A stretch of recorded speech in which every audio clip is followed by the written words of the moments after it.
Je ne voulais pas avoir un enfant avec un tel monstre. Je ne sais pas, mais je ne voulais pas avoir un enfant avec un monsieur pareil. Avec la pression de la société, je l'ai fait un enfant. Ah, je pensais que je l'avais fait un enfant, mais je l'avais fait plutôt des jumeaux. Les jumeaux en plus à ce monstre. Chose facile à dire, mais difficile à faire. Lorsque je cherchais mon deuxième amour, je voulais à tout prix combler un vide. Un vide qui était en moi. Je souffrais. Et je me rappelle, j'avais 18 ans, le monsieur avait 30 ans. Je ne sais pas, mais quelque part, il arrivait à me manipuler comme ça, je ne comprenais rien. Il me manipulait tellement, moi-même j'étais perdue.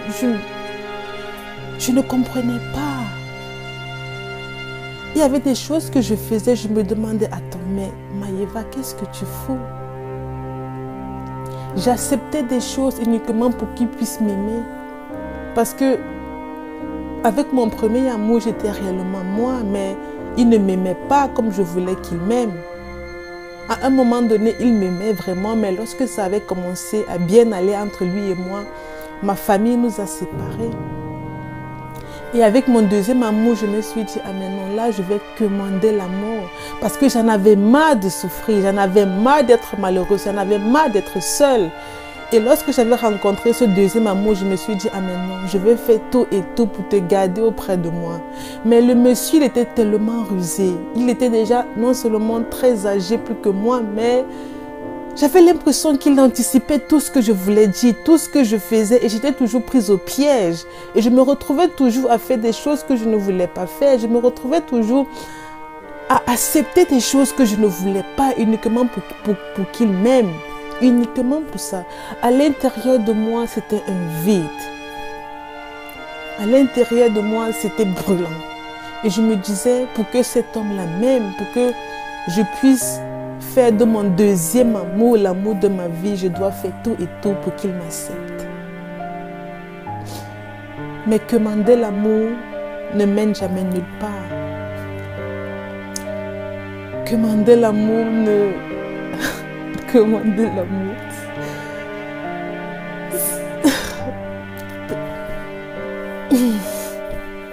Je sais pas, j'ai pas les mots pour exprimer vraiment ce qui est dans mon cœur, mais commander l'amour, c'est quelque chose de tellement difficile à faire parce que tu ne te retrouves plus toi dans ta propre vie. Ta vie ne se résume qu'à celle des autres.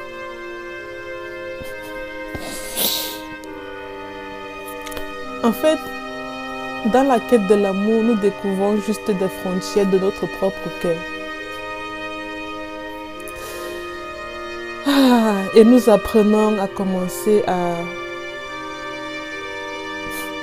faire des choses qui... C'est pas possible. En fait, je suis perdue. Je sais pas, des années sont passées, mais je suis toujours perdue. Je suis perdue, je suis désemparée, je suis triste. Et aujourd'hui, j'ai 28 ans et la société me met la pression. Je dois me marier, je dois faire des enfants, je dois avoir une famille. Tout ça pour moi seule, je ne comprends pas parce que ma vie depuis mon enfance est floutée, est bizarre. C'est compliqué. Je ne sais même pas ce que ça veut dire, l'amour.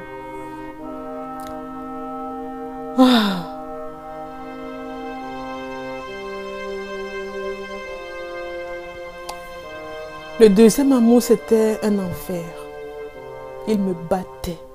Le monsieur me frappait. Chaque jour, lorsqu'il me demandait quelque chose, je ne faisais pas ou bien je disais des choses qui lui ne voulait pas entendre sans forcément lui manquer de respect. Il me battait tous les jours. Et je ne pouvais pas aussi dire à ma mère ni à mes frères et sœurs parce que je me disais que eux, ma famille ne m'aime pas parce que c'est à cause de que mon premier amour, il est parti. Le monsieur me frappait tous les jours. Tous les jours, il me battait. Tous les jours, j'avais des blessures sur moi. J'arrivais pas à me laver. Il y avait des traits sur mon corps. J'arrivais plus à rien faire. C'était compliqué. Tout ce qu'il faisait, j'étais obligée d'accepter. Tout ce qu'il disait, j'étais obligée d'accepter. Et je me disais que l'amour supporte tout. C'est ça que je me disais, parce que mon premier amour m'a fait abandonner. Je me disais qu'il n'a pas été vraiment amoureux de moi parce qu'il m'a abandonné. Et à un moment donné, je me demandais, est-ce que aimer vraiment, c'est laisser l'autre partir? Il me frappait tout le temps. Tout le temps, il me menaçait. C'était toujours à moi de l'écrire tout le temps. C'était uniquement à moi de m'excuser, même s'il avait tort, c'est à moi de m'excuser. Il faisait des choses qui me blessaient, mais c'était toujours à moi de m'excuser. Tout le temps, c'est moi qui avais tort. Tout le temps. Vous vous imaginez, ma propre famille était plus amie avec lui que moi-même. C'est compliqué, c'est un truc de fou. Ma propre famille était plus amie avec lui que moi-même. Je me demandais, attends. Donc je suis seulement le diable. Qu'est-ce que j'ai pu faire à ma famille? Est-ce que je ne suis pas née dans la mauvaise famille? Pourquoi est-ce que ma famille me fait subir de telles choses? Ce qui fait que je n'avais pas le courage d'aller raconter à ma famille tout ce que je subissais dans cette relation. Parce que je ne sais pas, il avait su retourner ma famille contre moi-même. Avec ma famille, il faisait toujours le plus gentil, le plus calme, le plus posé. Mais avec moi, c'était une bête. Il était une bête. Chaque jour, il me frappait. Chaque jour, je pleurais. Et à un moment donné, il a commencé à me menacer que je dois lui faire un enfant. Je ne savais pas. J'avais que 18 ans, j'avais peur. J'avais peur de tout et la période là, je ne vivais plus pour moi, je vivais pour la société. Je faisais tout pour que les gens puissent m'aimer parce que j'étais perdue, j'étais perdue. C'est triste mais je sais pas. Après les gens vont se placer, vont me dire que je ressemble à rien. Si je sais que je ressemble à rien, tu n'as pas besoin de me le rappeler. C'était dur.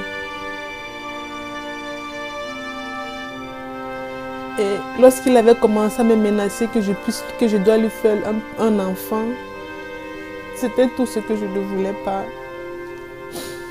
Au fur et à mesure, il me menaçait, il me battait et tout. Et ma propre famille commence à me dire, le monsieur là, il est bien pour toi. Pourquoi je ne lui fais pas un enfant? Il est là à chaque fois, il donne des cadeaux, il est là, il prend soin de nous, la famille, il te prend bien. Pourquoi est-ce que tu ne veux pas t'engager réellement avec lui? Ma propre famille n'arrivait pas à voir que je souffrais. Et avec la pression de ma famille, de mes amis, aujourd'hui je me demande même vraiment si c'était mes amis. Je l'avais fait des jumeaux et mon calvaire continuait. Mon calvaire continuait. C'était de plus en plus dur. C'était de plus en plus difficile. Il ne rationnait pas. Parce que lorsque j'étais tombée enceinte de lui, ma famille m'avait dit, ah, le monsieur là, il veut t'épouser. Va vivre avec lui. Lorsque j'ai commencé à vivre avec lui, c'était un calvaire. Il ne rationnait pas. Et j'étais là, j'étais triste, je me disais que mes enfants vont manger quoi? C'est dans quoi je suis tombée? Qu'est-ce que j'ai fait? Pourquoi c'est à moi que tout ça arrive? Il ne mangeait, il ne rationnait pas. Mais c'est lui qui le soir, lorsqu'il rentrait, il voulait toujours voir la nourriture à la maison, avec toujours la viande à l'intérieur, alors que je ne travaillais pas. Les enfants avaient à peine 2 mois. Je devais aller laisser les enfants où pour travailler. Même lorsque les enfants étaient nés, il me battait. Chaque jour, il me battait. Chaque jour, c'est lui qui voulait coucher avec moi. Je n'avais pas de force, je ne pouvais qu'accepter. J'acceptais. Quoi de mieux? Le prix du challenge, c'était des séances de coaching. Ah, parfois, mes enfants me voyaient pleurer et c'est toujours eux qui venaient dire que maman, pourquoi tu pleures?